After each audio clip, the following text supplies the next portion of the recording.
this cull should not take place. Currently the DEFRA's proposals are for 2 pilot culls. The government envisaged rolling this policy out with up to 10 areas being licensed each year for the next 4 years. And it's estimated that the number of badgers that might be affected in that sort of circumstance could be 90,000 to 130,000 badgers. Humane Society International believes that the policy that the government is pursuing is wrong. It's not science-led, and killing thousands of badgers will not solve the problem of tuberculosis in cattle. What it will do is decimate badger populations across large tracts of our countryside and cause untold suffering for many thousands of individual badgers. The government's plans involve killing at least 70%, that's 7 in 10 badgers, over licensed areas, each of which could be the size of the Isle of Wight.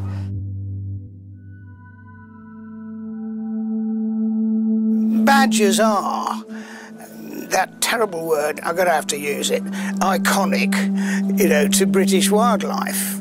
Everybody knows what a badger looks like because they're wonderful to look at and they've got terrific character.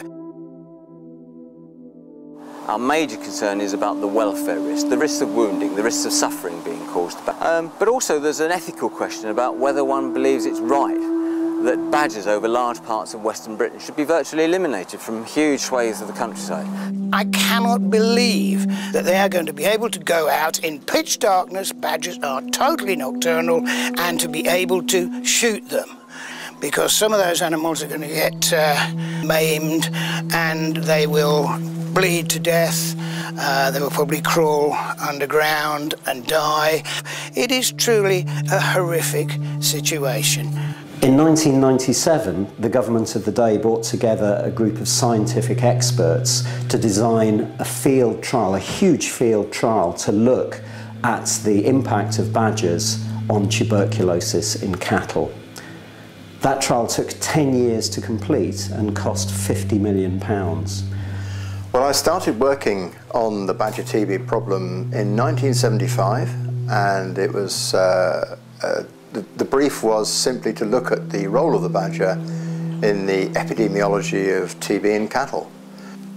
This government claims that their policy is science-led, but I'm afraid it's not, because the only good science that we have was from the culling trial.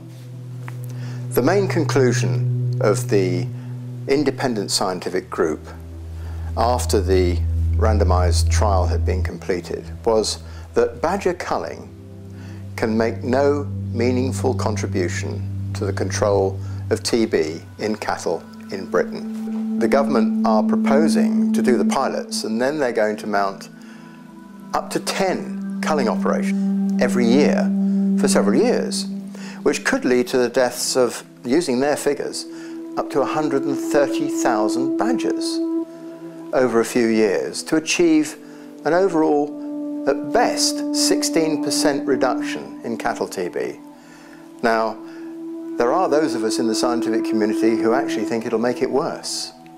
And I suggest that's an unacceptable policy. In the southwest, because most of the culling is being done in the southwest, it's probably at least 50% of the badger population in the southwest.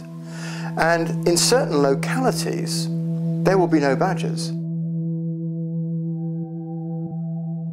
We think that a better way forward for dealing with this problematic disease would be improved cattle testing, improved biosecurity on farms to separate the contact points between badgers and cattle, and in a sense badger vaccination.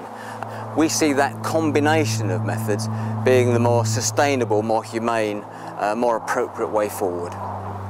So the policy won't help farmers, it won't help cattle, and it will be disastrous for wildlife.